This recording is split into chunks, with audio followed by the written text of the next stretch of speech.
absolutely. I mean, there have been certain small hacks coming out of countries like China, they allege, or Russia recently, saying that they've attacked countries' infrastructure. So if they go for something big in the US or in the UK or perhaps another European country, then it might be a good chance to crack down still further on our digital civil liberties.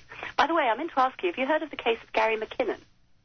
It sounds vaguely familiar, but refresh my memory, please. Yeah, he's a British hacker. Well, I mean, not a super hacker in any sense. He basically was sitting in his bedroom in North London on a cheap PC and went looking on the internet for information about UFOs, 9/11, whatever, on some of the Pentagon networks and NASA networks in the US. Now, as I said, he's not some super hacker, but he managed to get into all these systems. Most of them didn't even have passwords. And he rather naively left messages saying, you better tighten up your security, boys. It was quite a sort of friendly thing to do in a way. But now he's going to be extradited from the UK to the US to stand trial for that hacking. And in the UK, they decided not to prosecute him for it. They said, even if we were to prosecute you, you get like 6 months community service, but we're not going to do it. It's not in the public interest. Then a piece of law called the Extradition Act came in 2003, which is a one-sided law. It says that the US can demand any UK citizen without having to present evidence in a court of law, and the UK will hand them over. But if the UK wants a US citizen, of course they have to produce evidence in the court. So under this new law, which came in after Gary McKinnon did his hack, he is now going to be extradited and faces up to 70 years in a maximum security prison. I did read that, of all places, on jackbloodforum.com. Somebody had printed that up over there. But, I mean, it really shows that there is no security. It is such an illusion, isn't it? I mean, we're always told that we're giving up our liberties for security, but that's, as I always say on this program, Andy, that is an illusion. There is no security, because wherever there is security, there is a way around it, and somebody's going to figure it out. So if they take away our liberties or our communication devices, or they start legislating and monitoring and taking over the Internet, it's not going to make us any safer. Neither are biometric passports or anything else they've cooked up. Absolutely. I mean, at the moment, of course, they're still trying to ram the idea of biometric ID cards down the throats of the UK population.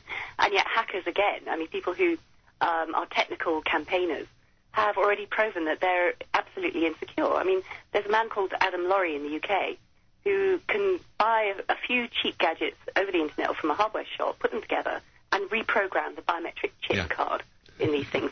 Now, he's taken his evidence to the Home Office and said, look, they're insecure.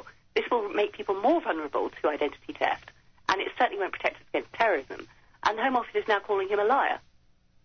And yet this has been proven time and time again that these cards are insecure. It's ridiculous. We've talked about it on the program numerous times, and people have rejected the biometric ID cards in England, at least for the time being. They've also done so here, but then we find ourselves back into this Hegelian dialect, this phony debate. Well, in order to provide health care for all Americans, we have to be able to prove who's an American and who's an illegal alien, and therefore the only way to do that is to have your real ID card. Mm-hmm.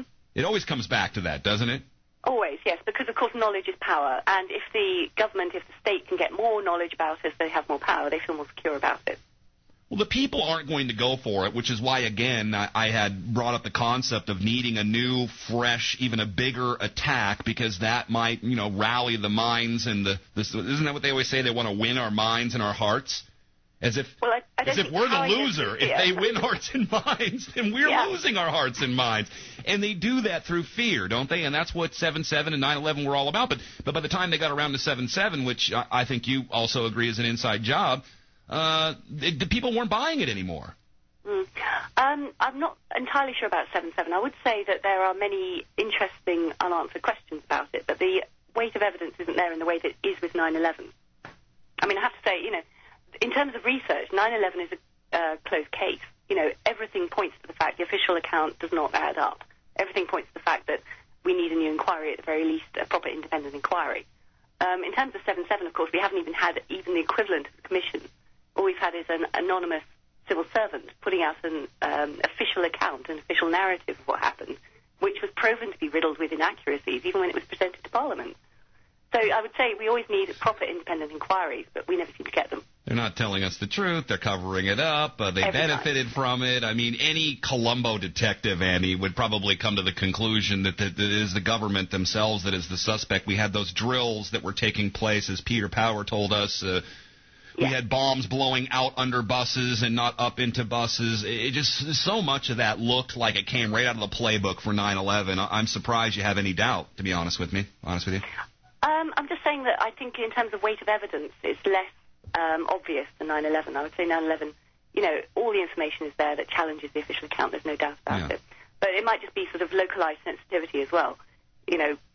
When you're in London, it's much more difficult to talk about some of these things. Plus, of course, some of the people campaigning for a new inquiry can be quite out there, should we say, in the methods they use for campaigning, and they can be quite aggressive. And they've caused distress to some of the victims and the families as well. So I think it's an issue that people need to be fairly sensitive about.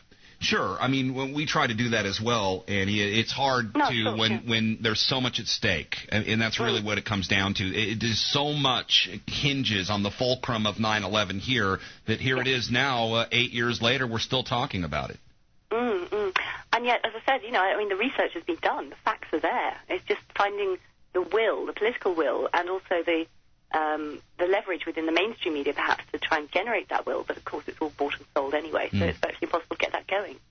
Speaking of Tony Blair, what is he up to today? At first I saw he was going to serve in the Carlyle Group. Then he seemed to have some kind of special ambassadorship to the Middle East.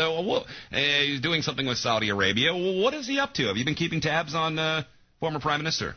I try not to watch him too closely because, I quite like to keep my dinner down most of the time. But he is still operating as the Middle East peace envoy, which must be the biggest misnomer in history.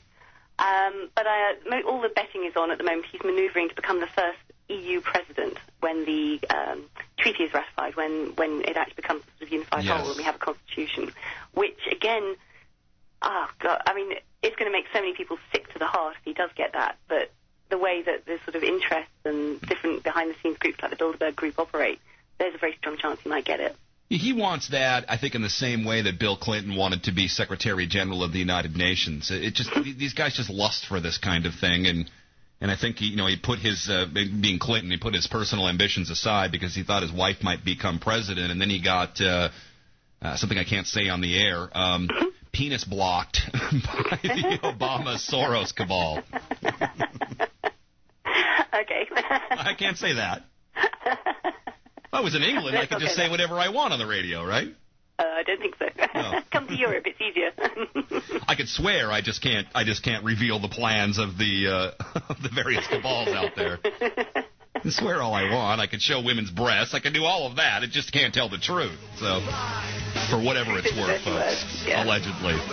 Annie, come back with me here in just a few minutes, and we'll wrap this all up. Annie Machon is with us, AnnieMachon.com. Still doing a great job, a great activist in England and all over the world right now, in Europe, everywhere, on our show today. Deadline Live, I'm Jack Blood. AmericanFreedomRadio.com. We'll be right back.